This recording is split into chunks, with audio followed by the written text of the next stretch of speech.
hecha, también se ha revelado de manera especial en su palabra que es su voz, que cuando tú la lees es audible en tu corazón, ¿no? Entonces Dios te está hablando cuando tú lees la Escritura. ¿Ven? Vamos a empezar con la doctrina de Dios. Vamos a Deuteronomio capítulo 6, verso 4. En Deuteronomio capítulo 6, verso 4, la popular y conocida Shema, el dicho que habla acerca de nuestro único Dios verdadero. Porque hoy vamos a empezar con un tema muy importante, pero de una vez vamos a destruir un argumento que a veces los que no entienden este tema suelen soltar. Dice, oye Israel, es decir, escucha, pueblo de Dios, ¿no? Escucha. Dice, Jehová nuestro Dios, Jehová uno es. ¿Cuántos dioses tenemos? Uno. Hoy día vamos a hablar entonces acerca de la Santísima Trinidad, dejando por sentado que nuestro Dios es uno y que no vamos a hablar, como dicen los enemigos de la Trinidad, de tres dioses. No, vamos a hablar de Dios. La doctrina históricamente. Reconocemos que la palabra Trinidad no aparece en la Biblia, porque es una palabra descriptiva de la evidencia bíblica. Es decir, que la palabra Trinidad no está en la Biblia, pero es una palabra que describe, ¿no?, lo que estudiamos. ¿En qué estudiamos en la Biblia? Encontramos que el Padre es Dios, que el Hijo es Dios y que el Espíritu es Dios, pero solamente hay un Dios. Y ahora vamos a desarrollar ahorita. La palabra Trinidad conlleva la idea de la cantidad de tres, pero también implica la unidad de los tres, tri-unidad. Tenemos tres en uno, no son tres dioses, tres personas. La doctrina de un Dios trino surgió por la necesidad en la iglesia para poder defender la verdadera naturaleza de Dios contra las doctrinas erróneas. Entonces la doctrina de la Trinidad surgió, o sea, antes no estaba. No, vamos a verlo también acá. Sino que, digamos que el concretar esa doctrina como tal, el exponerla de una vez, era necesario. La mayoría de doctrinas grandes de la iglesia han surgido a través de las controversias. Aunque ustedes saben que a mí no me gustan mucho las controversias, pero las controversias son necesarias porque cuando hay una controversia despierta el verdadero pueblo de Dios. Cuando alguien comienza a decir, ¿qué es esto, no? Esto está mal, esto está bien, y siempre van a comenzar a aparecer los que dicen, no hay que discutir, no digan la verdad, no. Si bien nosotros estamos llamados a levantar la antorcha de la luz que tenemos, ¿no?, para iluminar el camino, no estamos llamados a quemar a la gente, ¿no?, como hablé con unos hermanos, no, pero sí para iluminar, ¿no? Porque hay otro extremo, pues. Una cosa es que tú quemes a la gente con la antorcha, pero otra cosa es que tú la escondas. Si le hubieran escondido la antorcha, no tendríamos doctrinas básicas en ese tiempo, y el cristianismo tendría millones de formas torcidas. Pero gracias a Dios que las doctrinas fundamentales no se han torcido, ya han mantenido hasta la actualidad. Amén. La palabra Trinidad fue usada por primera vez por una persona llamada Tertuliano.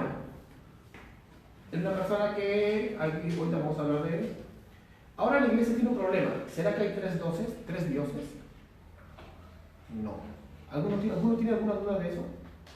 No. La Shema dice, Jehová no es. La base del Antiguo Testamento nos habla del único Dios verdadero.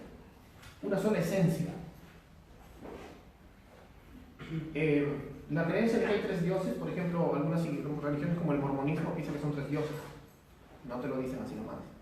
Los elders cuando te evangelizan no te dicen así nomás eso.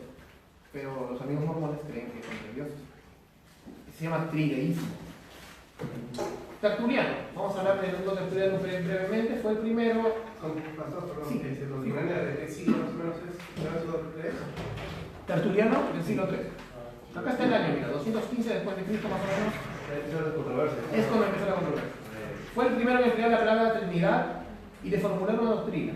Luego Orígenes, otro hombre contemporáneo a Tertuliano, también intentó explicar la relación entre los tres, sin poder llegar a una explicación adecuada. Tertuliano usó la palabra Trinidad y defendió bien la Trinidad, pero tuvo un pequeño error que no es tanto hereje, pero que más o menos marcaba una pequeña subordinación de parte de Cristo a la deidad del Padre.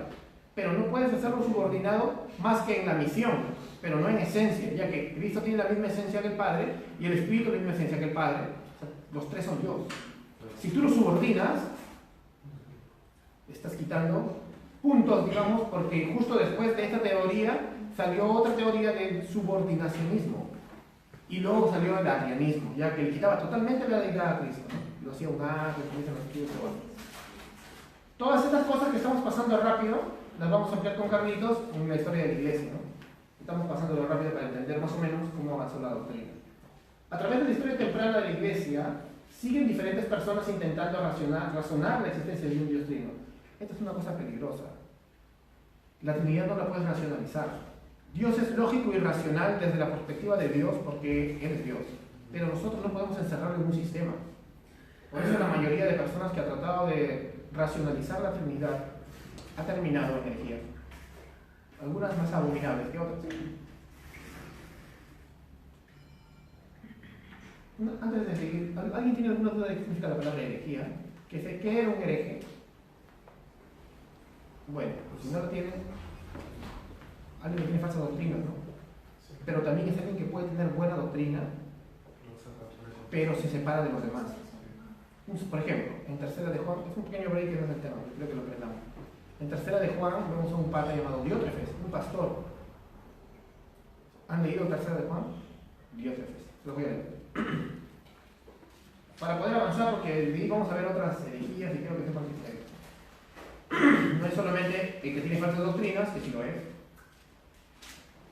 Tercera de Juan, espérense chiquito. El único capítulo que tiene, en el verso 9, dice: yo he escrito a la iglesia, pero Diótrefes, al cual le gusta tener el primer lugar entre ellos, el orgullo, no le recibe. Mira, ¿quién no lo quiere recibir? El apóstol Juan. Por esta causa, si yo fuere, recordaré las obras que hace, parloteando con palabras malignas contra nosotros. No contento con estas cosas, o sea, no contento con la chismosería, no recibe a los hermanos y a los que quieren recibirlos se los prohíbe y los expulsa de la iglesia. Y otra vez no dice que tengan falsas doctrinas. Era un hermano de sana doctrina, pero que pensaba que todos eran herejes menos ellos. Si tú eres así, tú eres hereje. ¿Te das cuenta? ¿Por qué? Diótrefes tenía sana doctrina, pero se paró al medio de la controversia y al menor detalle en doctrina no fundamental decidió excomulgar a los demás. Por ejemplo, ustedes saben cómo respetamos al pastor Miguel Núñez, ¿no? Pero él es dispensacionalista. Nosotros no queremos el rapto, ¿no? Pero él sí. Y por eso mis hermanos, no, ¿ves? No, son doctrina no fundamental. Hay hermanos que creen en los dones, otros no. Es doctrina no fundamental. Hay hermanos que cantan himnos y otros contemporáneos. Es doctrina no fundamental. Nosotros vamos a hacer conciertos, no es mundano. Pero hay hermanos conservadores que andan con su faldota, tranquilos, lo respetamos. Pero si uno de nosotros le dice legalista al hermano y uno dice liberal, estamos comportándonos como mundanos. Ese es el mundano. Aborrecer a tu hermano. Ese es el hereje. Ese es otro concepto de hereje. Entonces, tampoco entonces como los antitrinitarios nos aman, ellos sí son hermanos, no. Porque también el que tuerce las doctrinas es hereje, ¿no? Más o menos es un panorama de qué es el hereje. Pero ahorita vamos a hablar de herejes que torcían las doctrinas, ¿no? Pero de allí Arrio, Lidia, más o menos una época de 250 o 256 al 336, en Constantinopla falleció, comenzó a negar la divinidad del Hijo. Este es el resultado ya del subordinacionismo, llevado a su extremo. Cristo ya no era Dios para Arrio. Los testigos de Jehová, que son los seguidores actuales de Arrio, digamos, los arrianos actuales, dicen que es el arcángel Miguel. Sacan de contexto la alegoría de Apocalipsis, donde habla de Miguel como Cristo, pero no significa que sea un ángel, es una alegoría. Y bueno, comenzó a negar la divinidad del Hijo y del Espíritu Santo, diciendo que el Hijo era creado por el Padre y el Espíritu Santo era creado por el Hijo. Esa es la herejía que solo contempla al Padre, no hay Trinidad para ellos. Ni siquiera hay divinidad ni para el Espíritu ni para el Hijo.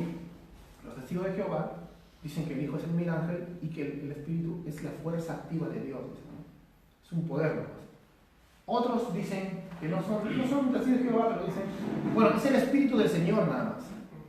Pero es el Señor como que toma la forma de Espíritu. Y eso es un poco complicado porque ya pasa al segundo plano, al segundo punto, que es otro tipo de herejía, que se llaman los monarquianos, que también eran modalistas, como Noeto, Praxes, Sabelio. Algunos discípulos de los otros. Los monarquianos eran quienes decían que, o sea, el padre tenía una supremacía, pero a veces tomaba la forma del hijo. Es un tipo de modalismo, sí, joder. Una pregunta, por ejemplo, los fariseos y los maestros de la ley en el tiempo de Jesús, cuando vieron de que Jesús se autoproclamaba como Dios dentro de su religión, digamos, el judaísmo, ¿cómo veían la perspectiva de la religión? Mira, el judaísmo antiguo, como la revelación es progresiva, ellos ya conocían las profecías de Daniel. Y ellos tenían que entender que en Daniel capítulo 9, el Hijo del Hombre venía con gloria en las nubes, ¿no? Ahora tú te pones a preguntar, por eso él les decía, el Hijo del Hombre. ¿Has visto por qué te has preguntado por qué dice el Hijo del Hombre? Es porque el Hijo del Hombre habla de la profecía del Daniel 9 de que el Mesías, Dios fuerte, príncipe de paz, Dios fuerte, es Él. Pues decía, antes de Abraham, yo soy. Entonces, ellos tenían una idea de que, primero, Dios se manifestaba a través de su Espíritu, de que el Mesías iba a ser como un rey Dios, y que Dios es el Padre. Pero ellos no lo llamaban Trinidad, simplemente lo entendían ahí.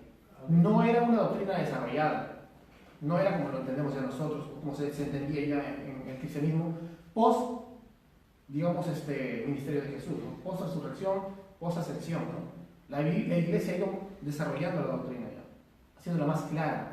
Pero, digamos, sabían de que había tres manifestaciones de Dios. Claro, que en sí desde Génesis vemos que dice, ¿no? Bereshit bara Elohim, ¿no? O sea, el Elohim es una palabra, es una singularidad plural, algo que no puede haber en castellano, ¿no? O en la mente occidental no lo podemos entender, ¿no? ¿Cómo va a ser singular y plural? ¿No? ¿Ves? Elohim también es una palabra que se utilizaba para hablar de los dioses paganos como los dioses. Pero cuando hablan de Dios es como el Dios plural. No es varios dioses. ¿Ves? Es una cosa que ahorita vamos a ver también. En el Antiguo Testamento vamos a citar.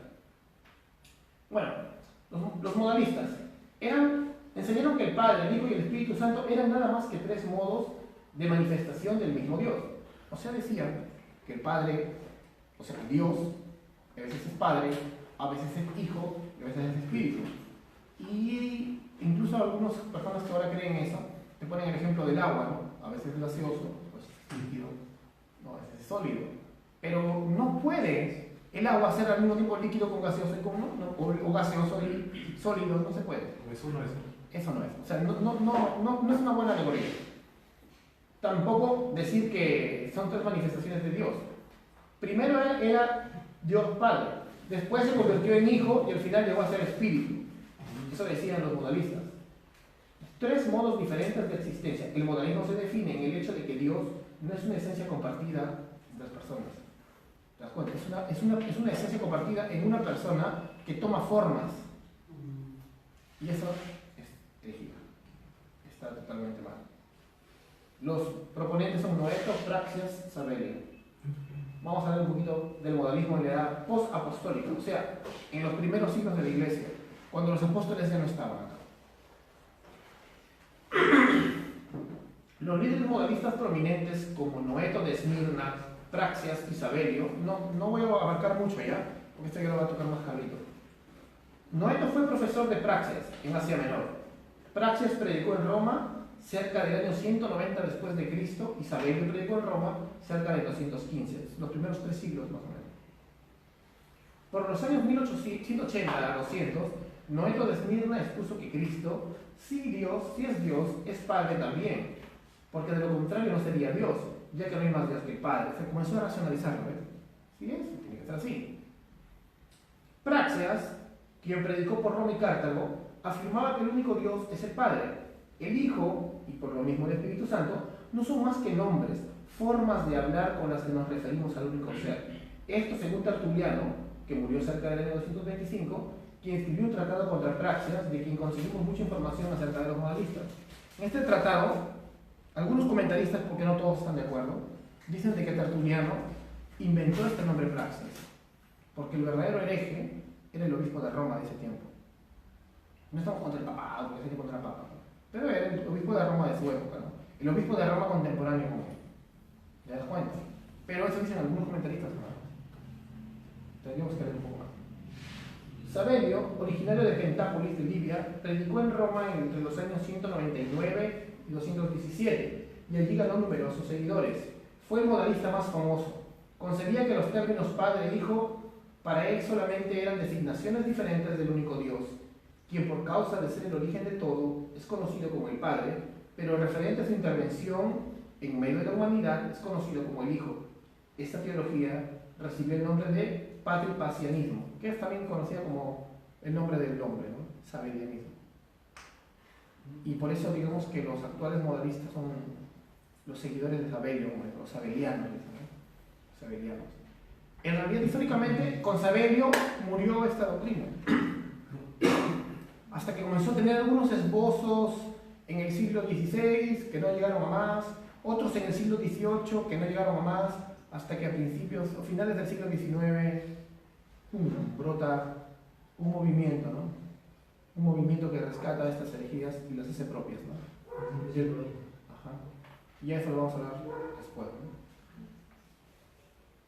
Concilios históricos.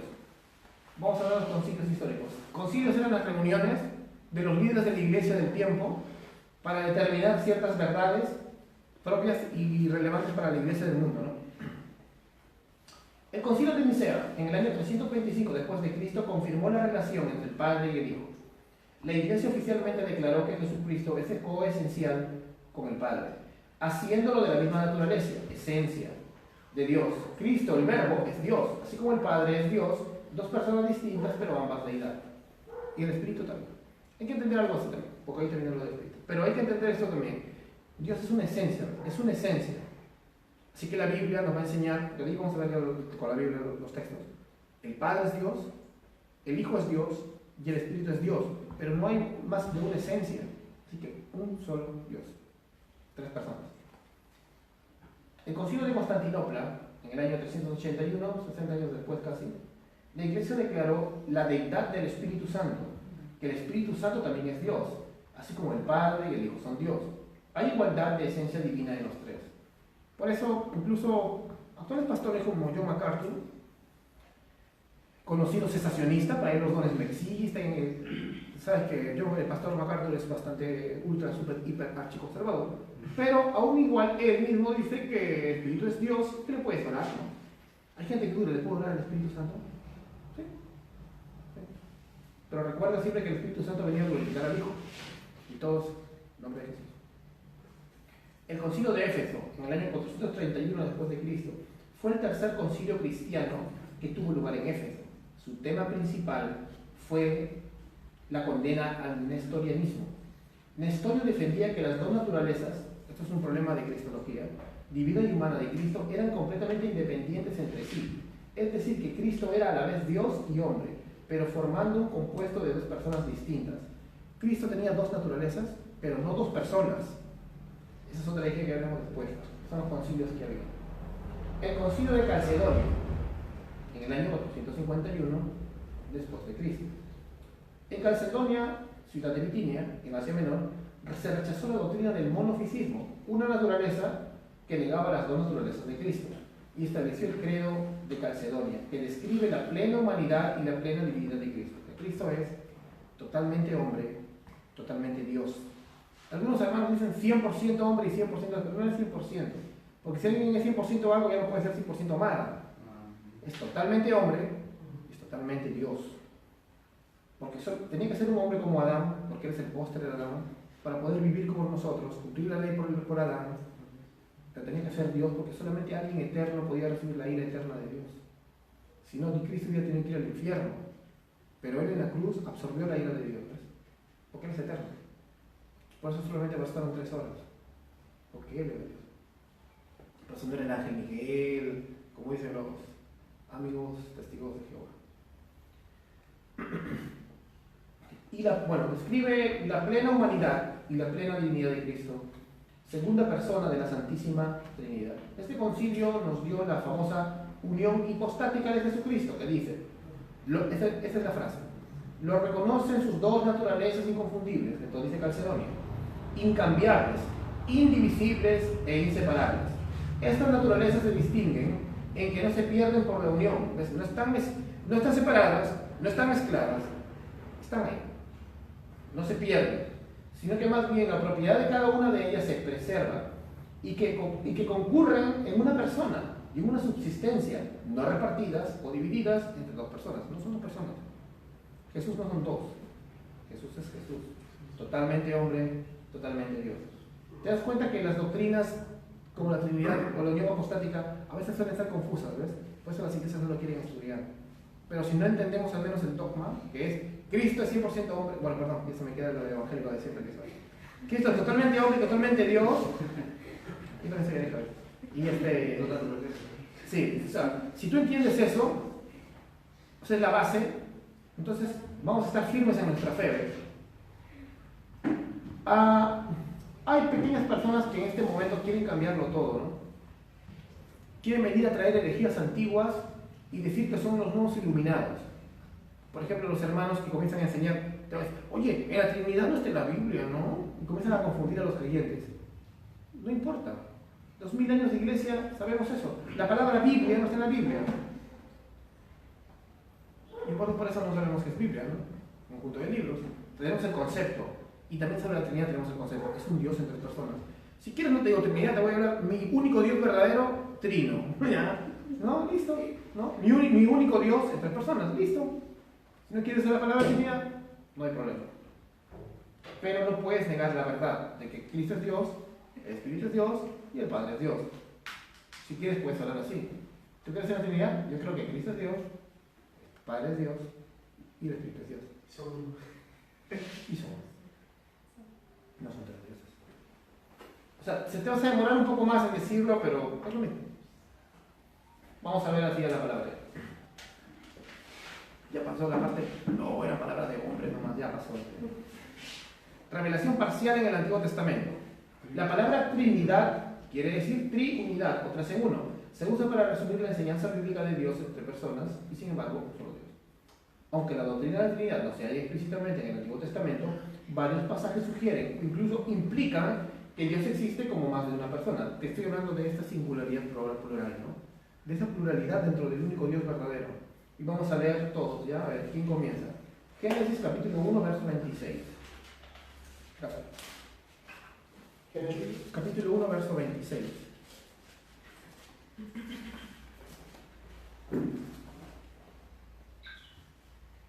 ¿Quién empieza a ver? Ya deben saber, por favor. 26, ¿no? Sí, por favor. Entonces Dios dijo, hagamos a los seres humanos a nuestra imagen, para que sean como nosotros. Reinarán sobre los peces del mar, las aves del cielo, los animales domésticos, todos los animales salvajes de la tierra y los animales pequeños que corren por el suelo. Amén. ¿Quién más tiene la autoridad para mandar a alguien a reinar? Dios. ¿Quién más le va a decir a alguien que lo va a hacer a su imagen? No le está hablando a los ángeles. No le está hablando a otra persona creada. ¿No? Porque si Dios le habla a nuestra imagen, ¿quién tiene una única sustancia? Dios. Entonces Él no le puede estar hablando a otra persona que no sea Él. Así que le está hablando a otra persona de la Trinidad. Dice, hagamos al hombre a nuestra imagen, conforme a nuestra semejanza. En el capítulo 3, 22, te lo voy a leer yo. Después de la caída, dice Dios, y dijo Jehová Dios. ¿Cuántos dijeron? Dios, dijo uno. He aquí el hombre es como uno de nosotros. ¿No? Una pluralidad, o sea, eso, uno de nosotros, sabiendo el bien y el mal. Ahora pues que no largue su mano y tome del árbol de la vida y coma y viva para siempre.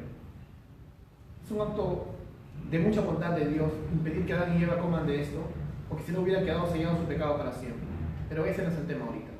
El tema es que acá también vemos de nuevo una singularidad plural. Un Dios plural. Como preguntaba Jerry, lo verás, no está muy desarrollada, no dice tres personas todavía, ¿no? Pero se ve que es un Dios plural. Génesis capítulo 11, verso 7. ¿Quién lo puede leer, por favor?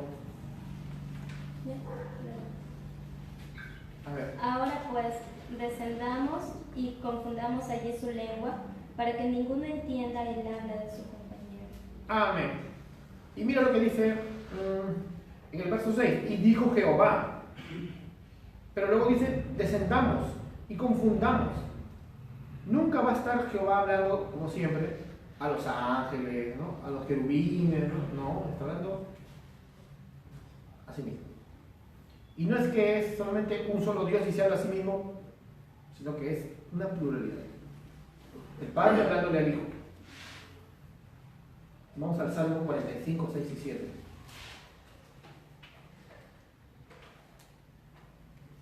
¿Quién lo puede leer, por favor?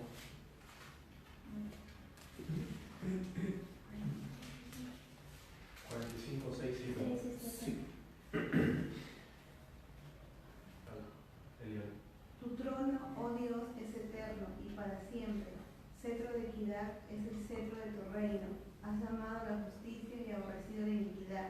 Por tanto, Dios, tu Dios, te ha ungido con óleo de alegría más que tus compañeros. Amén. Dios tu Dios. Y acá dice en la Valera, te ungió Dios, el Dios tuyo. ¿Dios tiene su Dios? Estamos en una dimensión desconocida, tipo serie de anime donde hay un Dios sobre otro Dios y sobre otros dioses. No, ¿verdad? Entonces, ¿quién es el Dios de Dios? El Hijo y ahora el Padre. Simple. Porque acá está hablando, ¿en qué contexto? De las bodas del rey. Entonces, en el contexto, te ungió Dios, el Dios tuyo. A ver, sigamos. Acá dice Dios eterno y para siempre. Y a ese Dios eterno lo va a ungir otro Dios. Entonces ese Dios no es un rey físico, ¿ves? David no es un Dios eterno, ¿no? Que luego va a ser ungido por Dios. Tiene que ser alguien eterno, coigual, coesencial con Dios. Como solamente hay un Dios, dice Deuteronomio. Solamente hay un solo Dios. Estamos hablando de Dios plural. Salmo 110, verso 1. Y ¿sabes qué es lo peor de todo esto? Que cuando estudiamos esto, y nos parece así, paso, ¿no? Ese cristianismo de 2000 años, ¿cómo es posible que no nos hayan enseñado? ¿Te das cuenta? ¿Por qué crees que meten ahí los testigos, el toque nos acaparan? Porque no nos estudian. Por eso nos causa extrañeza, a pesar que somos cristianos algunos de muchos años. Pero bueno, el Señor tiene misericordia y nos está para aprender. Sigamos. Este es un texto bastante interesante. Jehová dijo a mi Señor, siéntate a mi diestra hasta que ponga a tus enemigos por estrado de tus pies. Vamos a Mateo, por favor, capítulo 22. Este texto es citado por el mismo Jesús en una conversación. Mateo, Capítulo 22, verso 44. Los fariseos le quisieron tentar a Jesús con este texto, ¿no? Vamos a leerlo y dice, desde el 41. Y estando junto a los fariseos, Jesús les preguntó, ¿qué pensáis del Cristo? ¿De quién es hijo? Le dijeron, de David. Ah, ¿no? Pues el Mesías va a ser un hijo de David, ¿no? Y él les dijo, entonces, ¿cómo David en el Espíritu, o sea, en el poder del Espíritu Santo, le llama Señor, diciendo, dijo el Señor a mi Señor, siéntate a mi derecha, para que ponga a tus enemigos por estrado de tus pies? Pero el Salmo dice, Jehová dijo a mi Señor. Entonces, acá parece que dijera, Jehová le dijo al rey David, ¿no? O Jehová le dijo al rey, ¿no? A un humano. Pero acá tú ves que Cristo le dice, sí, ¿cómo es posible que David le llame Señor si es su hijo? Ahora, ¿qué pasa? En el original griego que dice, dijo el Curios al Curios. O sea, el Señor soberano al Señor soberano. Cristo le estaba mostrando. Y dice, y nosotros quedamos así, y ellos también. Pues dice, y nadie le podía responder palabra, ni osó alguno desde aquel día preguntarle más. Lo dejó en jaque Jesús diciéndole, porque ellos decían, ¿qué está hablando? No estaba diciendo que Él es el hijo de David, y Él es el Mesías, y Él es Dios, ¿no?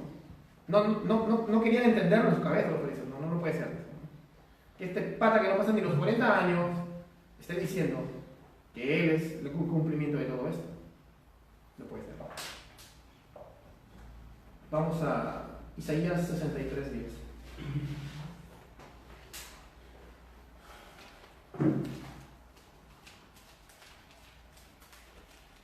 Isaías capítulo 63, verso 10.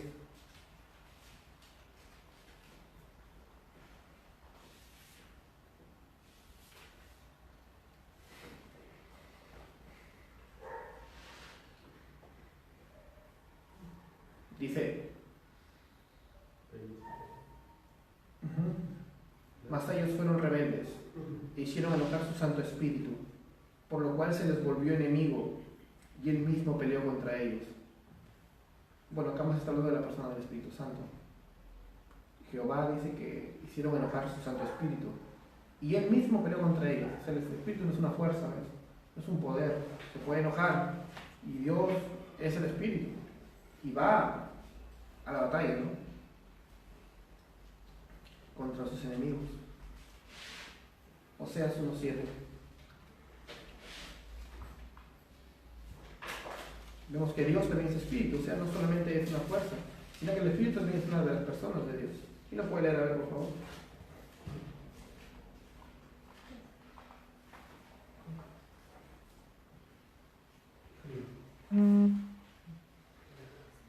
Oseas 1:7. 1:7. ¿Quién lo puede leer? Oficio. Oseas 1:7. Sí. Mas de la casa de Judá tendré misericordia, y los salvaré por Jehová su Dios. Y no los salvaré con arco, ni con espada, ni con batalla, ni con caballo, ni jinetes. Amén. Mas de la casa de Jehová tendré misericordia y los salvaré por Jehová su Dios. Y no los salvaré con arco. Y Dios está hablando y los salvaré por Jehová su Dios. Dice. Siempre habla como si fuera una tercera persona. Dice, todavía más. Varios pasajes del Antiguo Testamento que hablan del ángel del Señor. Esto es importante, para que entiendas que en el Antiguo Testamento hay el ángel del Señor, el ángel de Yahvé, el ángel de Jehová. Sugiere una pluralidad de personas en Dios. La palabra que traduce ángel, malak en hebreo, significa mensajero. Si el ángel del Señor es un mensajero del Señor, él es distinto del Señor. Sin embargo, en algún momento el ángel del Señor se le llama Dios o el Señor. Vamos a leer Génesis capítulo 16, verso 13. Esto es bien interesante porque cuando ves el ángel del Señor, estamos viendo no la persona del Padre, sino la persona del Cristo. Esto lo decía el teólogo Francisco La Cueva, el Cristo preencarnado. La cristofanía. Cristofanía, eso lo llama o teofanía.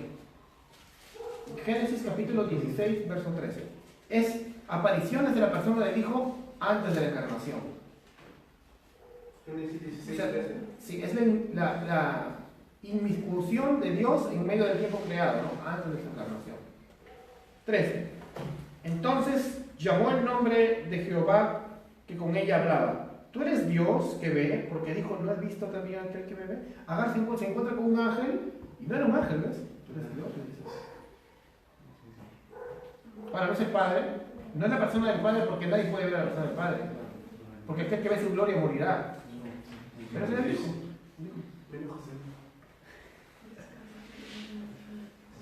Éxodo capítulo 3, verso 26.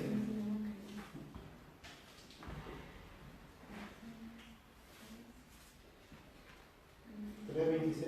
Sí.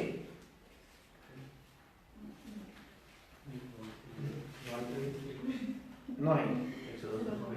Ya me fui. De repente está bonito. Vamos al número.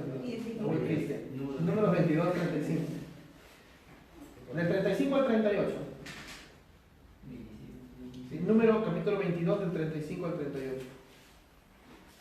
Me pasa por coger el Corán.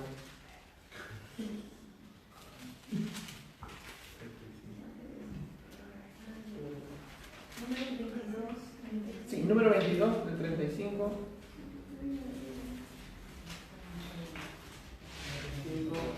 Acá dice, el ángel del Señor respondió a Balaam, ve con los hombres, pero hablarás solo la palabra que yo te diga, y Balaam se fue con los hombres de Balaam. El ángel de Jehová dijo a Balaam. Oyendo Balaam que Balaam venía, salió a recibirlo a la ciudad de Moab, que está junto al límite de Arnón y que está en el extremo de su territorio. Sí. Actualmente, ¿quién está hablando? Balaam dijo a Balaam, ¿no envié yo a llamarte? ¿Por qué no has venido a mí? Balaam respondió a Balac: he aquí, yo he venido a ti, mas podré ahora hablar de una cosa, la palabra de Dios pusiera en mi boca, esa hablaré. Cuando aparecía el ángel de Jehová, era una aparición del Cristo preencarnado, no era solo un angelito que lo mandaba. Vamos a Jueces capítulo 2, del 1 al 2.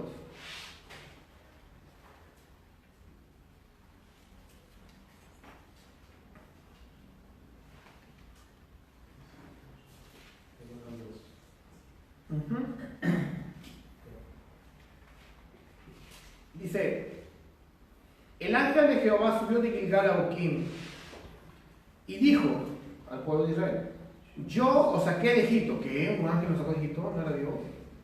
Yo os saqué de Egipto y os introduje en la tierra nueva, la cual había jurado a vuestros padres diciendo: no invalidaré jamás mi pacto con vosotros, con tal que vosotros no hagáis pactos con los moradores de esta tierra, cuyos altares debéis derribar, mas vosotros no habéis entendido esta mi voz. ¿Por qué estáis diciendo esto? El ángel de Jehová, el Cristo preencarnado, es aquel que es un mensajero, es aquel que muestra a Dios, ¿ves? Es a través de quien vemos a Dios. Por eso en Colosenses dice que Cristo es la imagen del Dios invisible. Del mismo Jueces, vamos al capítulo 6, en el mismo libro de los Jueces.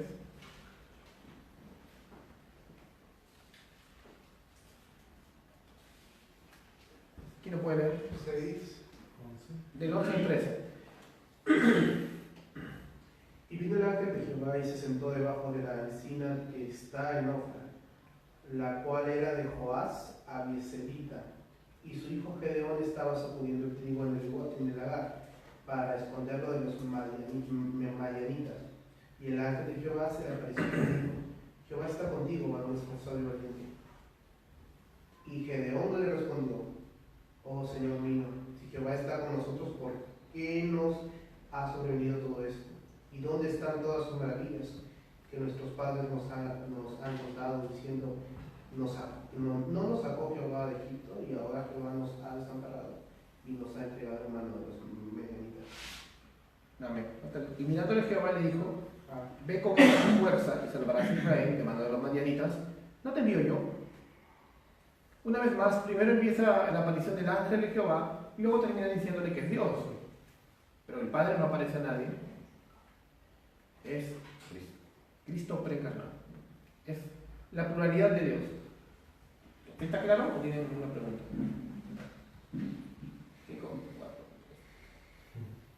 Cuando empieza el Nuevo Testamento, vamos a empezar la revelación más completa de la Trinidad en el Nuevo Testamento. Cuando empieza el Nuevo Testamento entramos en la historia de la venida del Hijo de Dios en la tierra. Era de esperarse que este gran suceso estuviera acompañado de una enseñanza más clara, más explícita acerca de este Dios plural, ¿no? Y eso en efecto es lo que hallamos. Antes de mirar esto con detalle, podemos simplemente mencionar varios pasajes donde explícitamente ya se muestra la Trinidad tal como es. Vamos a Mateo capítulo 3, versos 16 y 17. Mateo.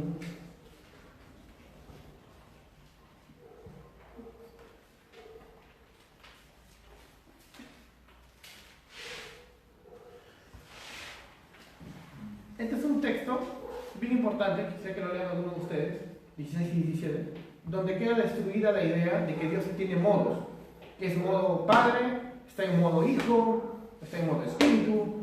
No, porque acaba de haber una interacción de las tres personas de la Trinidad.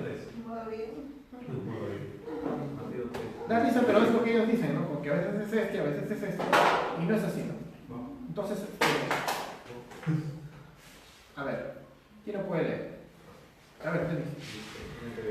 Después del bautismo, mientras Jesús salía del agua, los cielos se abrieron y vio al Espíritu de Dios que descendía sobre él como una paloma.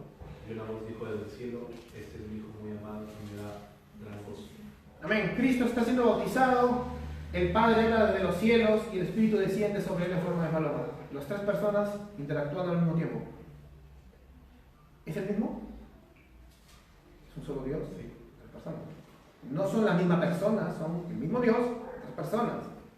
Y eso destruye la idea de que esté en modo Padre, en modo Hijo, ¿no? Es tan simple, pero cuando alguien se cierran los sistemas, ¿no? A veces el sistema no cuadra con mucho razonamiento y por eso nosotros tenemos que sujetarnos a las Escrituras y no a un sistema. ¿no? No podemos encerrar a Dios en un sistema. Mateo 28, sigamos en el libro de Mateo, capítulo 28, verso 19. Otro texto bien conocido que lo usamos en los bautismos.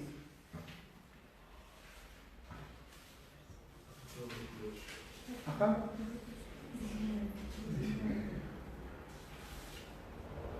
Por tanto, id y haced discípulos a todas las naciones, bautizándolos en el nombre del Padre, y del Hijo, y del Espíritu Santo. ¿No? No en el nombre del Padre, en el de un ángel y en una fuerza. No en el nombre del Padre, o a veces puede convertirse en Espíritu, pero que a veces se convierte en el Hijo. No, en el nombre del Padre, del Hijo y del Espíritu. En el nombre, un Dios, tres personas. Primero los Corintios, capítulo 12, versos 4 al 6.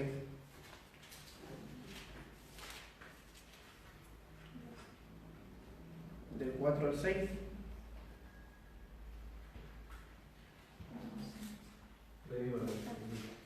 Ajá. Smith, voluntario. Esta es una declaración trinitaria del ministerio. ¿Cómo el Dios trabaja trinitariamente? ¿No? A ver. 12:4-6, ¿no? Sí, por favor. Ahora bien, hay diversidad de dones, pero el Espíritu está en eso, ¿no? El Espíritu es el mismo. Y hay diversidad de ministerios, pero el Señor es el mismo. Sí, el 6. Ya. Y hay diversidad de operaciones, pero Dios que hace todas las cosas en todos es el mismo. Es Dios el que hace todo. ¿Pero quién es Dios? El Espíritu es el mismo. ¿Quién es Dios? El Señor, es Curios, que es Cristo, es el mismo. El Espíritu, Cristo y Dios son lo mismo.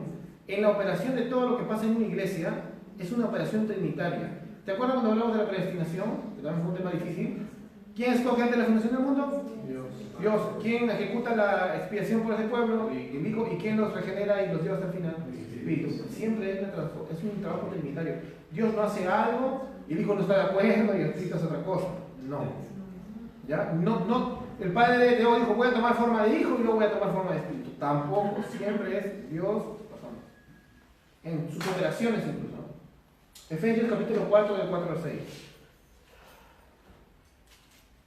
Ya. Efesios capítulo 4 del 4 al 6. Otra vez otra operación trinitaria, otra vez. Efesios capítulo, cuando nos habla de la unidad del Espíritu, ¿no? El apóstol Pablo escribiéndole a los Efesios, cuando les habla acerca de que nosotros como hermanos tenemos que ser solícitos, o sea, desesperarnos por buscar el vínculo de la paz. Creo que eso nos jala las orejas a veces a muchos. Guardar la unidad del Espíritu en el vínculo de la paz. Un cuerpo. ¿Quién es el cuerpo de Cristo? ¿Quién es el cuerpo? La iglesia. Un cuerpo. Y un espíritu, como fuisteis también llamados en una misma vocación. O sea, un espíritu, verso 4. Verso 5, un Señor, un Curios, un Cristo, una fe, un bautismo. Verso 6, un Dios y Padre de todos, el cual es sobre todos y por todos. Otra vez el Espíritu obrando, pero ahora en cuanto a la unidad de la iglesia, como una operación trinitaria en nosotros. Siempre obrando Padre, Hijo, Espíritu. Padre, Hijo, Espíritu. Amén.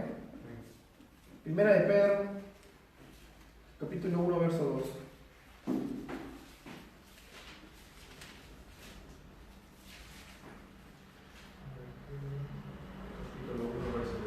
Sí.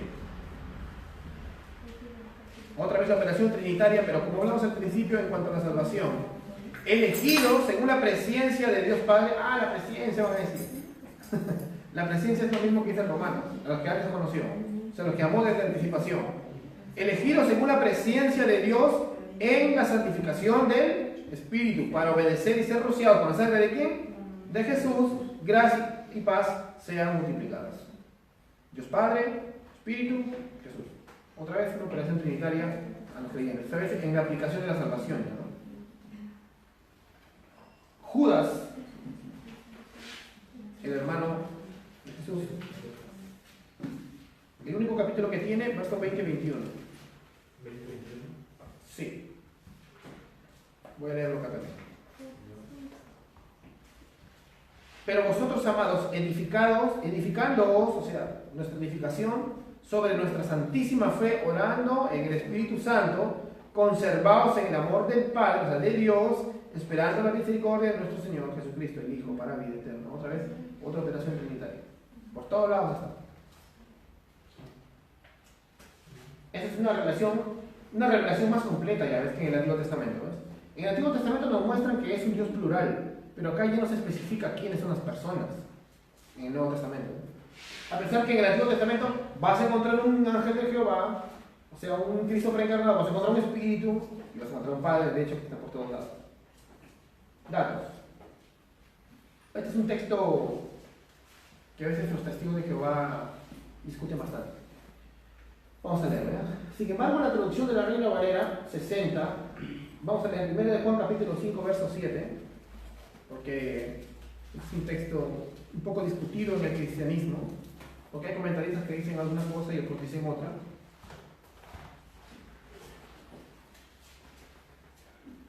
No se debe usar esta conexión, dice, porque tres son los que dan testimonio en el cielo, el Padre, el Verbo y el Espíritu Santo, y estos tres son uno.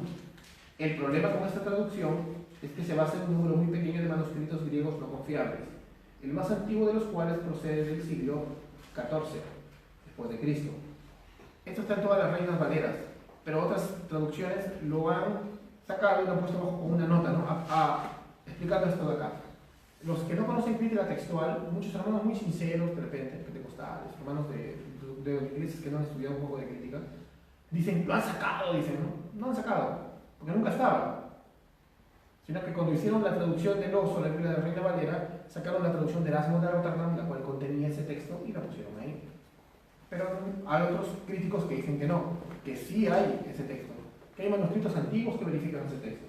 Dice, ninguna traducción moderna en inglés incluye esta traducción, y todas la omiten, como también la mayoría de los manuscritos griegos de las principales traducciones del texto, incluyendo varios manuscritos muy confiables del siglo IV y V del siglo después de Cristo.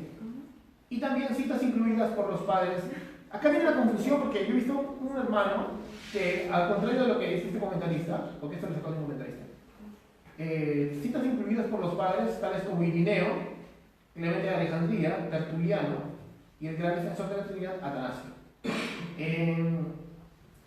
Estos hombres, cuando hacían sermones de 1 de Juan capítulo 5, no mencionaban ese texto, a menos que todos lo saltaran por alto. No es así, ¿verdad? Entonces por eso hay controversia. En todo caso, aunque con ese texto tú dirías, pero este texto es tan fácil, con esto mostramos la Trinidad toque.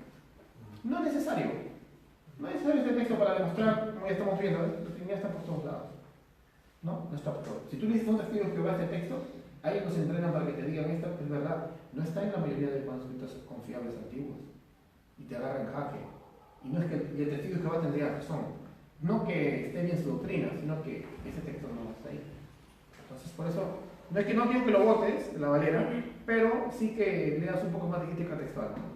Hay textos que se llaman espurios, que pueden haber sido notas al pie de página, en algunos manuscritos, recuerda que estaban antiguos, y pues esto puede haber sido un agregado a notas al pie de página, y el próximo copista lo copió con todo.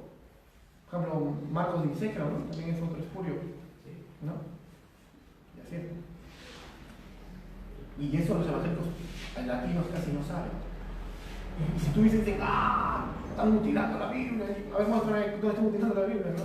Sí. No están mutilando. Incluyendo, por ejemplo, a predicadores que ya son, digamos, medianamente famosos en Latinoamérica, como Armando Lucing, ¿no? Que Armando Lucing es un buen defensor de la Biblia, pero cuando se trata de versículos como el que se ha mencionado, él parece que no ha estudiado nada de crítica textual y simplemente dice esas versiones que han mutilado a la Biblia. Es una ignorancia realmente decir eso. En todo caso, tú puedes decir, no estoy de acuerdo con las versiones que omiten este texto, ¿no? Pero no puedes decir que han mutilado, no han mutilado nada. Porque si te fueras al siglo XV no estabas. Entonces, por eso. Sí, o sea, hay un error en toda la traducción de la Biblia en sí. No de la traducción, sino que en ese texto, claro, o sea, algunos lo han anexado, ¿no? Por ejemplo, supongamos que en ese tiempo, esta era una copia ya de Primera de Juan, una copia antigua. Entonces, Algunos al pie de página hicieron esto como un comentario, con letras en griego, bonito, pero como un pie de página nomás. Entonces viene otro copista y lo copia igualito, pero el pie de página lo incluye dentro del texto. Hay muchos errores así. Les recomiendo un libro, Crítica del Nuevo Testamento, de George Ladd. Después se los voy a... George L-A-D-D, George Ladd, se lo pueden pedir a Sammy. Crítica del Nuevo Testamento. Y yo digo, ay, me está mandando a leer ya cosas académicas. No, pero ¿te das cuenta cómo es importante saber eso? Según día vas a dirigir una célula, según día vas a dirigir un cristiano, vas a discipular a alguien, tú tienes que saber eso. Nadie tiene que estar para ser teólogo. ¿Por qué ser teólogo? Simplemente documentarte. Si en la universidad te documentas por algunas cosas de tu carrera, ¿cómo te vas a documentar en la palabra de Dios? ¿No? Vamos a los que saben, ¿no? Yo no soy un crítico textual. Tengo que darte el nombre de críticos textuales para que te documentes, ¿no? Porque Dios ha levantado maestros, pastores, y estos hermanos son maestros. Vamos a leer y a examinarlo todo. 3 declaraciones entonces que resumen la enseñanza bíblica con todos los textos que hemos leído tanto del Antiguo como del Nuevo Testamento. En un sentido, la doctrina de la Trinidad es un misterio que jamás podemos entender por completo. Te das primero cuenta por sus caras. Sin embargo, podemos entender algo de su verdad resumiendo las enseñanzas de la Biblia en 3 afirmaciones. Dios es 3 personas. Cada persona es plenamente Dios. Espíritu es Dios, Cristo es Dios y el Padre es Dios. Pero solamente hay un Dios, como dice Deuteronomio 6. ¿Amén? No tenemos 3 dioses. Dios es 3 personas, la Trinidad. El hecho de que Dios es 3 personas quiere decir que el Padre no es el Hijo. Son personas distintas. También quiere decir que el Padre no es el Espíritu, sino que son personas distintas. Y quiere decir que el Hijo no es el Espíritu Santo, pero son un mismo Dios. Ya lo ha dicho eso, pastor, lo voy a estar repitiendo cada rato. Porque no quiero que después haga un modalismo soberiano. Dios es uno en cuanto a su esencia y su sustancia. Eso es lo que tengo que entender. ¿No? Y al tener solamente una sustancia, cualquiera que tenga su sustancia tiene que ser parte de él. Y solamente hay 2 que tienen esa sustancia: Espíritu Santo y Dios. La Trinidad, las 3 personas consisten en una misma sustancia. Esa sustancia es la que hace que Dios sea Dios. Es su deidad, la deidad de Dios. No es algo material ni físico, no es una diosidad, digamos. La más clara imagen que tenemos en las Escrituras para entender cómo se mira la esencia de Dios es nada más y más o menos que Jesús. Él es la imagen de Dios visible. Vamos a comenzar con el Padre. Y vamos a ver el Hijo y el Espíritu. Vamos a ir más detallado con cada uno de ellos. El Padre es Dios. No hay duda ni discusión casi respecto a este tema. Ya vimos en muchos pasajes acerca de la deidad del Padre, pero veremos algunos pasajes más del Nuevo Testamento que nos indican que el Padre es completamente Dios. Es más fácil porque no hay ni un eje que diga que el Padre no es Dios. Al menos. Ya sería una demencia, ¿no? Juan 6:27. El Evangelio según San Juan, capítulo 6, verso 27.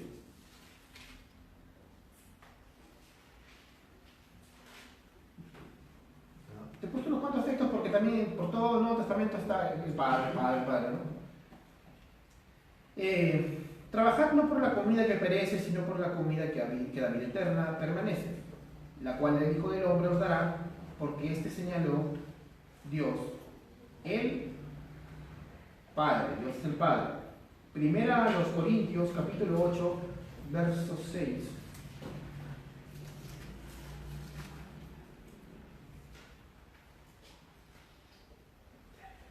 Así como en el Antiguo Testamento en la Shema, acá Pablo recuerda esta aseveración doctrinal básica y dice: para nosotros, sin embargo, solo hay un Dios, el Padre, del cual proceden todas las cosas, un Señor, Jesucristo, por medio del cual son todas las cosas y por medio de Él. Ahí nomás, después de 1 Corintios, está la segunda carta de los Corintios, en el capítulo 1, verso 3, mira lo que dice la palabra. Bendito sea el Dios y Padre de nuestro Señor Jesucristo, Padre de misericordias y Dios de toda consolación. Dios es el Padre. Creo que, como les dije, esto no es muy difícil de creer, ¿no? Ni tampoco de convencer. Dios es el Padre. El Hijo es Dios. Ahora sí me van a ayudar ustedes también leyendo. Juan capítulo 1, verso 1 al 2 nos dice: en el principio existía el verbo, y el verbo estaba con Dios, y el verbo era Dios. En el principio existía el verbo, el logos. Algunas versiones antiguas dicen la palabra. Entonces Cristo ya era Dios, estaba con Dios y era Dios. No era un Dios, como por ahí decía una traducción testigo de Jehová. Aunque no creas, aunque los mormones son los que más caen en el politeísmo, esta es una inconsistencia, porque los testigos de Jehová dicen que hay un artículo un, lo cual no existe en el griego. Y ese artículo un Dios hace que Cristo se convierta, digamos, en un Dios menor. Y si ellos caen en la inconsistencia de aceptarlo, y tú estás diciendo que Dios es Cristo es un Dios menor. Un subordinado. O un subordinado, y él te va a decir, sí, entonces eres politeísta. Porque ya estás diciendo que hay dos dioses, pues, no es así, es un Dios. No hay otra esencia aparte de otra deidad, ¿ves? Solo hay una esencia, una deidad, Dios. Así que Cristo estaba con Dios y el verbo era Dios. El hecho de que el verbo, en el verso 9 y 18, se ve que es Cristo, vamos a leerlo. En Juan 1 también. En Juan capítulo 1. 9 al 18. ¿Quién lo puede leer, por favor? 9 al 18. Sí, por favor, puede leerlo.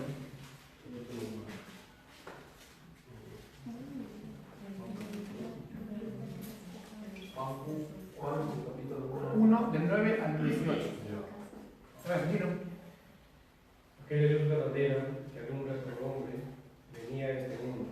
En el mundo estaba y en el mundo por él fue hecho, pero el mundo no le conoció.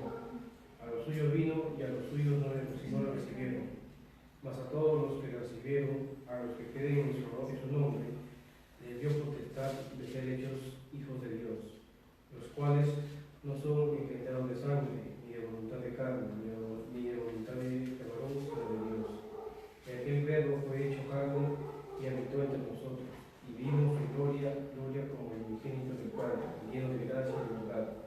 Juan dio testimonio de él y clamó diciendo: este es de quien yo decía, el que viene después de mí es antes de mí, porque era primero que yo. Porque de su plenitud tomamos todos, y gracia sobre gracia.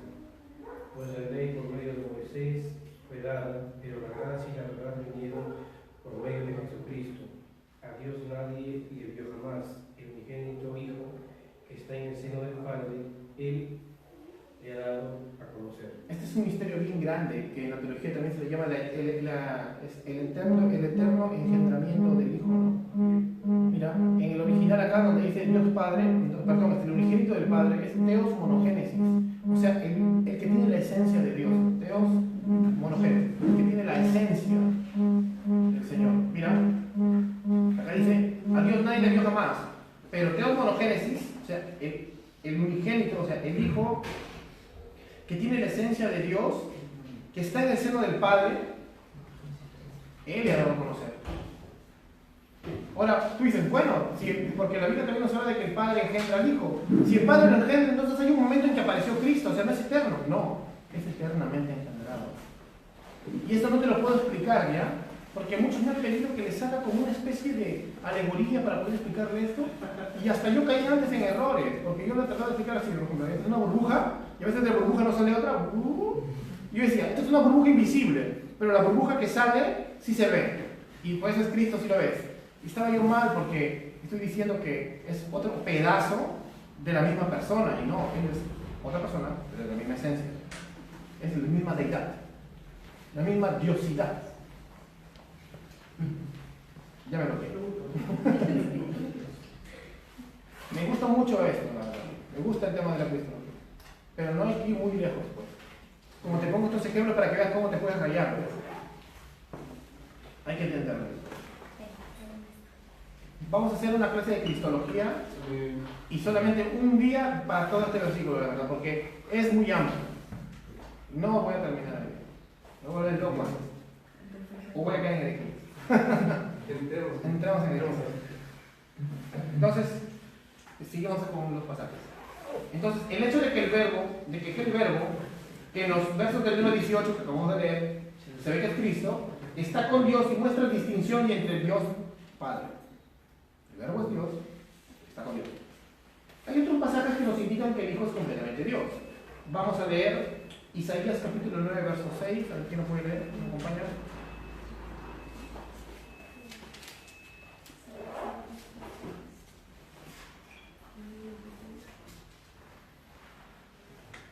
Este es un texto que a veces arreglan a aquellos que hablamos, descendientes de Praxias, de Sabelio, y dicen de que no, que a veces.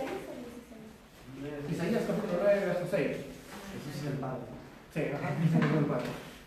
9:6 dice, porque un niño nos es nacido, hijo nos es dado, el principado sobre su hombro, y se llamará su nombre admirable, consejero, Dios fuerte, Padre eterno, príncipe de paz.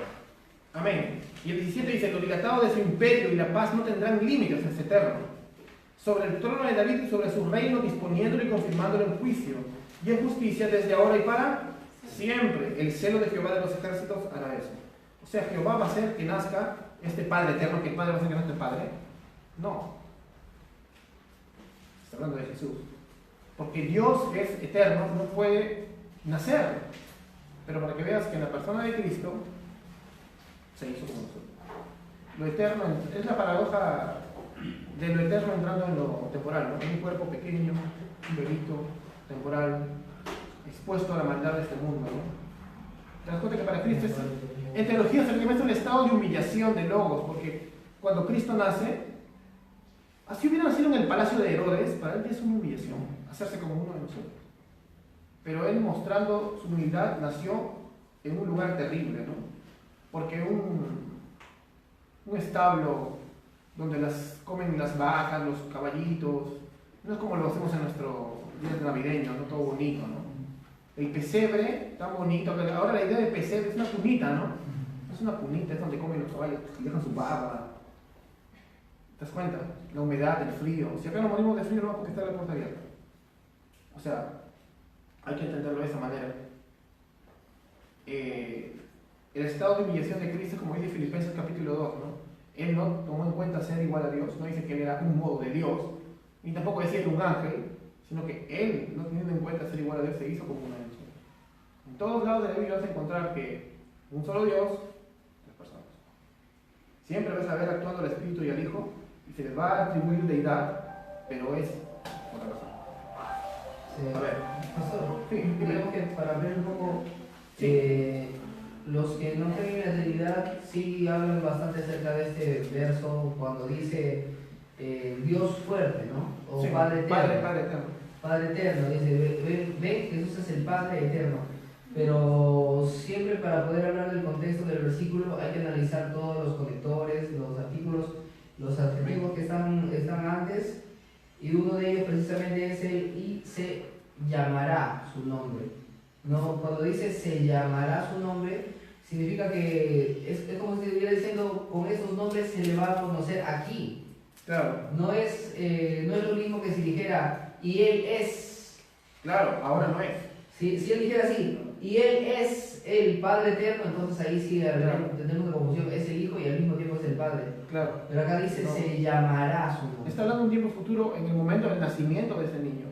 Porque dice nos nacerá también, o sea, todavía no nace. Es una promesa. No dice que el Padre va a nacer. Porque luego dice que Jehová lo va a hacer nacer. Entonces, él mismo se va a hacer nacer. Sí. Juan 17, 24. Ya sé por qué le pusieron ese nombre. Dice, porque el relámpago que al fulgurar resplandece desde un extremo hasta el cielo, hasta el otro, así también será el Hijo de Hombre en su día. Esto tiene que ver mucho, como les dije hace rato, también con la profecía de Daniel capítulo 9. El Hijo del Hombre, esta palabrita del Hijo del Hombre, ¿no? Era la profecía del Mesías, Padre eterno, Príncipe de paz, de ese niño que nace, viniendo en las nubes del cielo con poder.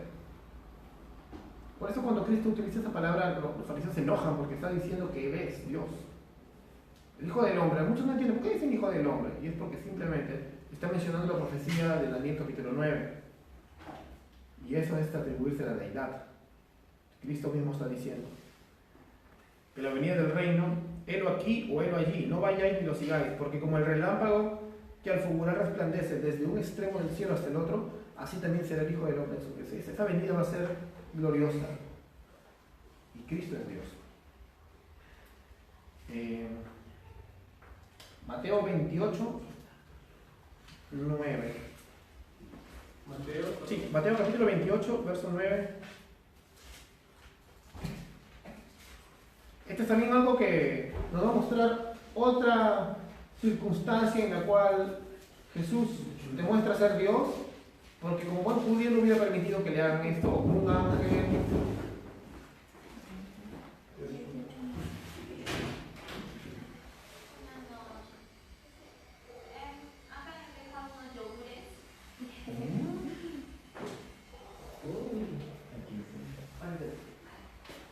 Ya ver, dice, he aquí Jesús le salió al encuentro diciendo, salve, y ellas acercándose le abrazaron y le adoraron.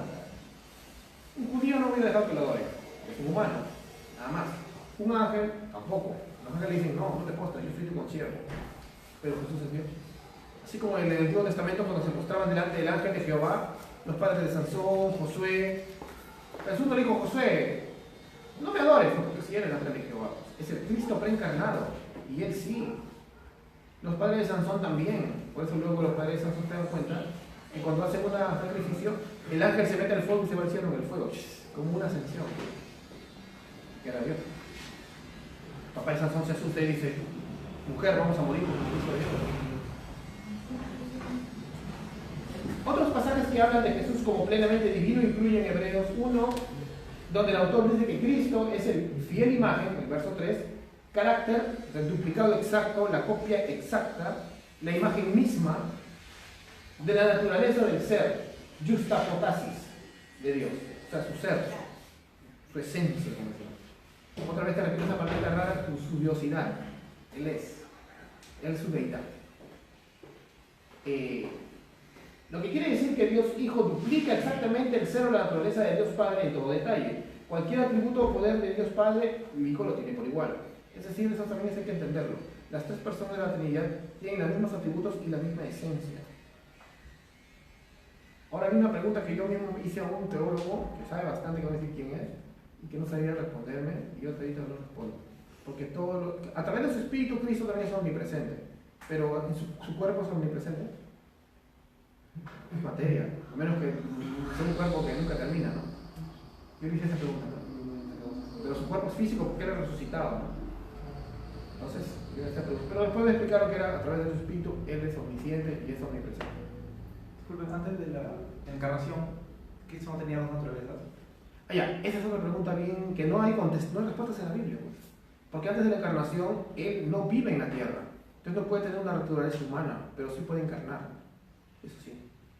Porque, por ejemplo, cuando se presenta a Abraham y cena con ellos. Luego cuando se presenta a los padres de Moisés, de Sansón, está con ellos ahí y cena. Y luego sale y le hace un sacrificio. Es loco, ¿no? Como le hacen un sacrificio a él y se va. Igual pasa así, ¿no? Con Josué, cuando se postra a él y le dice, y lo manda a Jericó, le dice, no te mataré, ¿no? Igual. Cuando se le aparece la burra de Balaam, igual, está con su espada más o menos. Entonces, el ángel de Jehová, cuando se parece a Agar, y le dice, tú eres Dios. No es que esté en una naturaleza humana, sino que simplemente ingresa a nuestro mundo, ¿no? Pero no podemos, por eso yo creo que ese nombre que le puso un teólogo alemán, que luego lo copia Francisco de la Cueva, que no me acuerdo el nombre del teólogo alemán, voy a buscarlo, se llama el Cristo preencarnado, es un nombre bueno, porque cae perfecto, ¿no? Es un Cristo preencarnado, pero no está encarnado todavía, no nace. O sea, no se cumple la profecía de que ha nacido todavía, simplemente se inmiscuye en las cosas de los mortales, para un propósito fijo y luego se va. ¿No? Entonces, ¿por qué no podríamos decirle que todavía tiene la naturaleza humana, ¿no? Sino solo la divina? Quizá más adelante también cuando ya entremos a temas como lo de la Cena del Señor, vamos a ver estos temas aún con más complejidad por las discusiones que tuvieron, claro, ¿no? La postura de Lutero con la de Zwinglio y la de Calvino, ¿no? Sí, ¿cómo es posible? ¿Cómo Cristo está presente en medio de la Cena del Señor? Imagínate que incluso Lutero, como era un luchador, o sea, cuando era más joven, Lutero tenía un carácter bastante irascible, y comenzó a discutir con Zwinglio, y en todas las posturas estaban de acuerdo, pero solamente por esa postura el Señor él se fue pateando la mesa diciendo, este hombre tiene otro espíritu, y se fue enojado. O sea, cualquiera diría Lutero, no estás con el fruto del Espíritu, y eso es un mal ejemplo de Lutero, por ejemplo, ¿no? Claro que el viejo se pone recontra médico y amable, como le habla de Rotterdam, te admiro, ¿no? Eres lo máximo, ¿verdad? Pero, ¿qué diferente, no? Como el apóstol Juan, ¿no? Joven, quiere que le caiga fuego a Samaria, y de viejo, hijito, es amor. Eso nos muestra la madurez, ¿no? Cómo vamos creciendo. Bueno, seguimos con la persona del Hijo, ¿ya? La persona del Hijo. Se nos dice que Jesús continúa como nuestro sumo sacerdote y abogado ante Dios Padre. En 1 de Juan, capítulo 2, verso 1, está el texto que dice: si alguno peca, tenemos ante el Padre un intercesor, Jesucristo, el justo. Y así como hemos visto en el Antiguo Testamento, todo esto implica divinidad, porque no hay nadie más justo que Dios. Si dice Jesucristo el justo, si dices Jesús, si dices Cristo, ya es Dios, porque el Mesías es divino. Si dices justo, ya es divino, el único justo es Dios. Todas estas palabras implican deidad. Cristo es el que también puede salvar por completo a los que por medio de Él se acercan a Dios, ya que vive para siempre para interceder por ellos. En Hebreos capítulo 7, en el verso 25. Él es nuestro sumo sacerdote. Sin embargo, a fin de interceder por nosotros, ante Dios el Padre, es necesario que Cristo sea una persona distinta. Entonces no es que Dios está intercediendo con Él solito, ¿no? Como algunos que postulan, como dijimos, el sabelianismo, dicen, ¿no?, que es una sola persona, ¿no? Él no se está hablando a él mismo, Él no está hablando de Getsemaní consigo mismo, está hablando con otra persona. Sigamos con la persona del Hijo. Es más, el Padre no es el Espíritu Santo y el Hijo no es el Espíritu Santo. Se les distingue en varios versículos. Jesús dijo en Génesis capítulo 14-26, Jesús dijo: pero el Consolador, el Espíritu Santo, enviará en mi nombre, a quien el Padre enviará en mi nombre, les enseñará todas las cosas y les hará recordar todo lo que les he dicho. Sí, en Juan.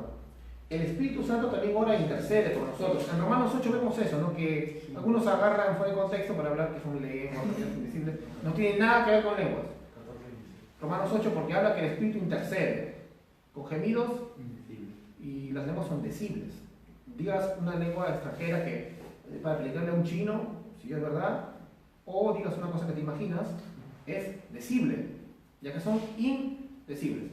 Ahora vamos con eso.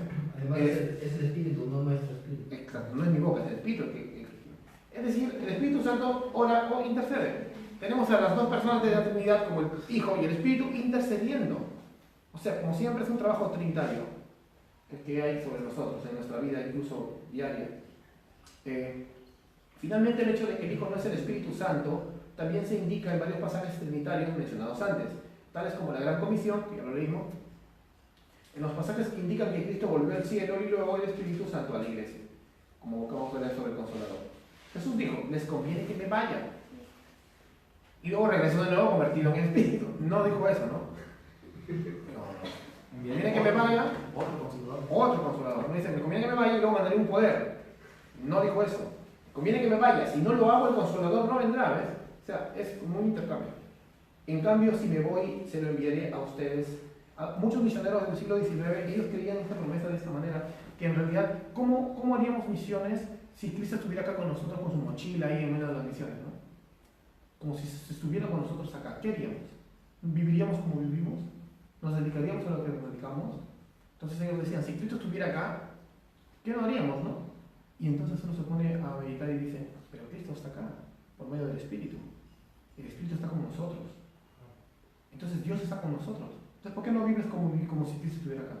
Entonces, creo que esa ha sido una gran motivación, aparte de creer que en la predestinación, ¿no?, que hay un pueblo en cada tipo de persona, en cada tribu de este mundo.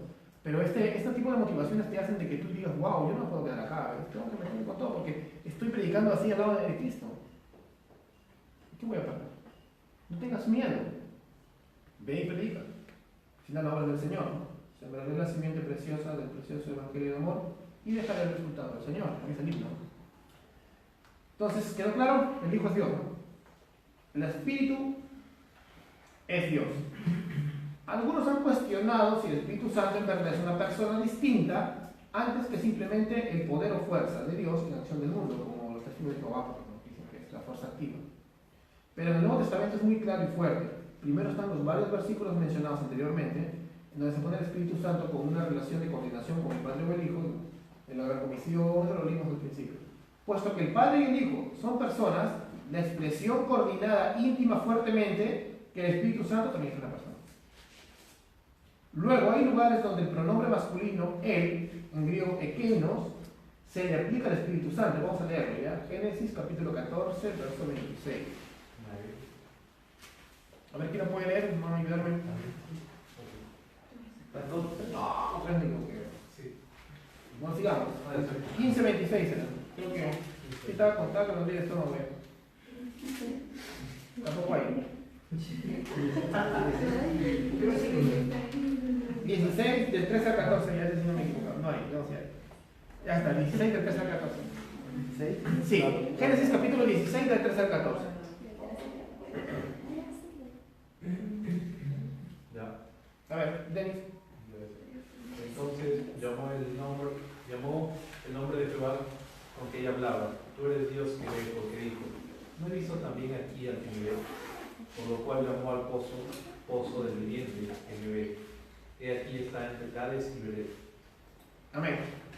Lo que uno no esperaría de las reglas de la gramática griega, porque su antiguo espíritu, o sea, de keinos, neuma, es neutro y no masculino, y ordinariamente se le añadiría con nombre neutro y keino.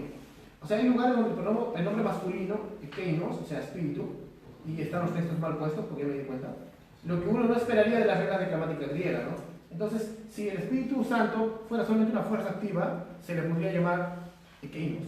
Es una cosa, y no tendría ningún artículo, pero cuando se le pone neuma es que es Dios, o es una persona, ¿no? Entonces, neuma es neutro no masculino, y ordinariamente se le añadiría por nombre neutro ekeino. Si pudieran ekeino neuma, es diferente. A ver, vamos a ver acá. Es más, el nombre consejero consolador, paracleto, esa palabra es más famosa, el paracleto, es un término que comúnmente se usa para hablar de una persona. O sea, tú no puedes decir que una fuerza es consoladora, que un poder es consolador. No puedes hablar de eso. Entonces, paracleto es una persona. Sí. Bueno, ahí pensé que había otro nombre. También el Espíritu Santo se le escribe en otras actividades personales, tales como enseñar, dar testimonio, interceder, orar en favor de otros, escudriñar las profundidades de Dios, conocer los dones, conceder los dones a algunos y otros dones a otros, prohibir o no prohibir ciertas actividades, hablar, y muchas veces en el Antiguo Testamento evaluar y aprobar un curso sabio de acción. O sea, el Espíritu se entristece por el pecado de la vida de los creyentes. En todas partes vamos a ver que el Espíritu en serio tiene una personalidad. Es afectado por nuestras emociones, por nuestras cosas. Él mismo decide, enseña, ordena. Entonces no es solamente una fuerza que Dios está mandando para... En todo caso, y el Padre te ordenó a través de su Espíritu, ¿no? No es así. El Espíritu mismo se construye. Vamos a leer Hechos, capítulo 16, creo que esto no ustedes lo han conocido.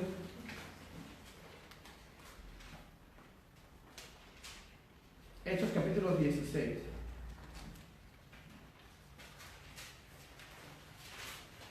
Versos 6 y 7. ¿Quién lo puede leer?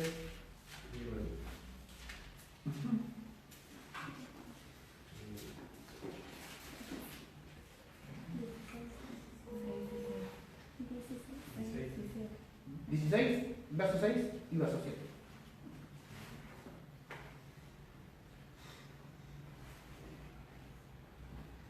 Luego Pablo y Silas viajaron por la región de Frigia y Galacia, porque el Espíritu Santo les había impedido que predicaran la palabra en la provincia de Asia en ese tiempo.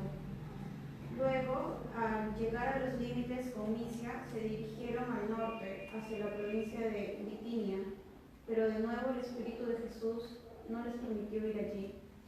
¿Qué versión es esa, Melita? Ah, ya.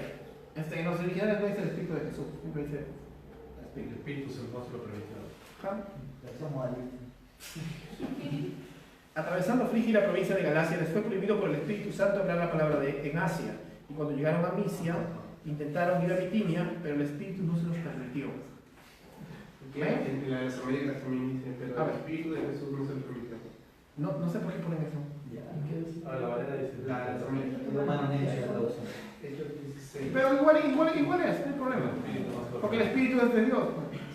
Pero aquí dice que, no dice Jesús no se lo permitió, es el Espíritu que nos lo permitió.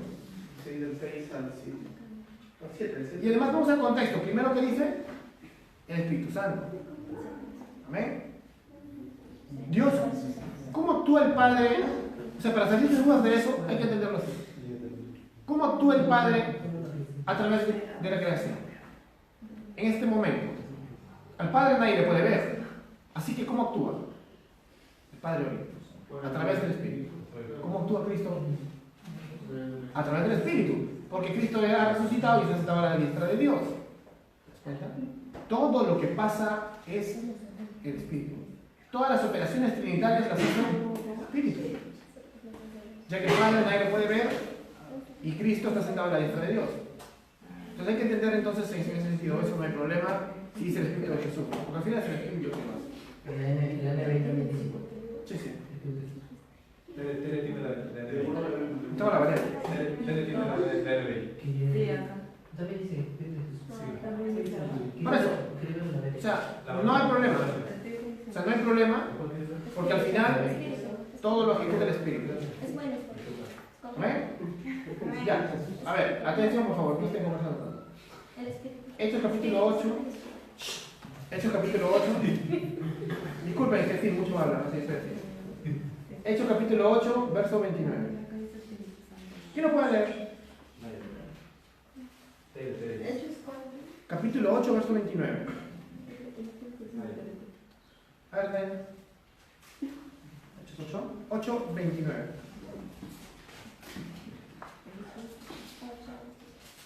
Dice, y el Espíritu dijo a Felipe, acércate y júntate a ese carro. Amén. En la historia de Felipe, vemos que es el Espíritu no solo que le dice, sino que lo trae, lo lleva, ¿no? Lo arrebata, ¿no? Pero es el Espíritu el que opera, ¿no? Y el Espíritu tiene una decisión acá, una decisión personal, trabajar con Felipe y esto. O sea, no es que simplemente es una fuerza, entonces como dicen algunos amigos, ¿no? No lo es. Creo que está bien claro eso. Entonces, muchas veces en el Antiguo Testamento también tenemos que evaluar y aprobar el curso sabio de acción, hace el Espíritu esto, y entristecerse por el pecado de los creyentes. Vamos a leer esto al final, Efesios capítulo 4:30, que de hecho que aparte de su voluntad, porque es una voluntad cuando dice que el Espíritu te trae, te lleva, es su voluntad, también tiene emociones. Así como Cristo se llora en Getsemaní, el Espíritu de Jehová se enciende en la ira de Dios. En el Antiguo Testamento, ¿no? En Lamentaciones dice las lágrimas de Dios, dice el Antiguo Testamento en Lamentaciones. Acá también vamos a ver tristeza de parte del Espíritu, dice, y no contristéis al Espíritu Santo de Dios, con el cual fuiste sellados para el día de la redención. Este texto casi siempre lo usamos para asegurar nuestra salvación, ¿no? Gloria a Dios, ¿no? Si tú has sido sellado por el Espíritu Santo, en 1 Corintios capítulo 12 dice que fuiste bautizado en un solo Espíritu, eres salvo, nadie te saca de ahí. Pero también vemos la verdad de que a veces podemos contristar al Espíritu, entristecerlo. Porque esa palabra contristeza, bueno, en esta versión usada ya no se usa, ¿no? Pero sí entristecer. Recuerda, a veces no sé, para que seas más consciente de tu pecado y antes de tropezar y poner argumentos moralistas para no caer, no voy a hacer eso porque si no estoy mal. No, date cuenta que si tú has sido sellado con el Espíritu y tus ojos van a ver cosas inmundas, lo estás haciendo ver a Dios. Si tus manos van a tocar cosas inmundas, tus manos están haciendo a Dios. ¿Te das cuenta de lo grave que es eso? Es más grave de lo que te puedes pensar, ¿no? Y eso te va a hacer reflexionar 2 veces antes de tropezar. Si bien somos personas falibles, como dice Pablo, ¿no? Miserable de mí, creo que al saber estas grandes verdades, y también de la omnipresencia de Dios que te está mirando, nos hace meditar mucho en que necesitamos clamar a Dios antes de tropezar, ¿no? Porque tú sabes que no puedes resistir, clama al Señor, ¿no? Es una aplicación práctica en cuanto a este texto, ¿no? Entender que Él nos ha sellado y no podemos hacer más. El Espíritu Santo es Dios. Aunque tantos pasajes claramente distinguen al Espíritu Santo de los otros miembros de la Trinidad, un versículo difícil ha sido 2 Corintios 3:17. A pesar que este versículo es más bien muy claro, pero también es a veces molestoso, vamos a leerlo. 2 Corintios 3:17. El Señor es el Espíritu. Porque el Señor Curios es el Espíritu. es el neuma, sí. Y donde está el Espíritu del Señor, ahí hay libertad. Deja la rama de ya Jesús es el Espíritu. Ah, imagínate. Pero no es así, simplemente que el Señor es el Espíritu. Ahora bien, el Señor es el Espíritu y donde está el Espíritu del Señor allí hay libertad. Algunos intérpretes a menudo han dado por sentado que el Señor aquí significa Cristo, porque Pablo frecuentemente usa el Señor para referirse a Cristo. Pero ese no es el caso aquí, porque se pudiera elaborar un buen argumento partiendo de la gramática y del contexto para decir que este versículo se traduce mejor con el Espíritu Santo como sujeto. Ahora bien, el Espíritu es del Señor. En este caso, Pablo estaría diciendo que el Espíritu Santo es también Yahvé. Eso es lo que está diciendo más, porque está hablando de Dios en su generalidad. Y el Señor del Antiguo Testamento. Teológicamente y en interpretación histórica esto es más estable, porque en la historia de la Iglesia casi nadie ha interpretado esto como Cristo, o sea, Jesús es el Espíritu, sino que Dios es el Espíritu, ¿no? O sea, el Espíritu es Dios. Teológicamente y en interpretación histórica esto es más aceptable, porque se puede decir con verdad que así como Dios Padre es Señor y Dios Hijo es Señor, también el Espíritu es aquel que ya se le llama Señor en el Antiguo Testamento. Y es el Espíritu Santo el que nos manifiesta especialmente la presencia del Señor en esta era del Nuevo Pacto. Desde Génesis vemos eso, ¿no? El Padre creando y el Espíritu de las aguas, y dijo Dios, y esa palabra es el verbo. La termina está de Génesis 1. No hay forma de que escapemos de esta verdad. Ahí se acabó por hoy. Vamos a empezar con cada persona plenamente Dios a partir de la otra semana toca el capítulo, ¿no? ¿Alguna pregunta? De todo lo que hemos avanzado, 1, 2, 3, 4, 5, 6. Hoy ha sido bastante larguito. Pero ya pues. Una pregunta, ¿algún libro que hable más profundidad acerca de esto? Hay un libro que, ¿cómo se llama, Snyder, que lo mandaste? Yo he estado leyendo, bien chévere. ¿El de la cueva o el otro? No, el de la cueva es más fácil. El de la cueva mejor creo que pueden leerlo. ¿O el del alemán? Este, ¿O el otro? el Dios Trino y Uno.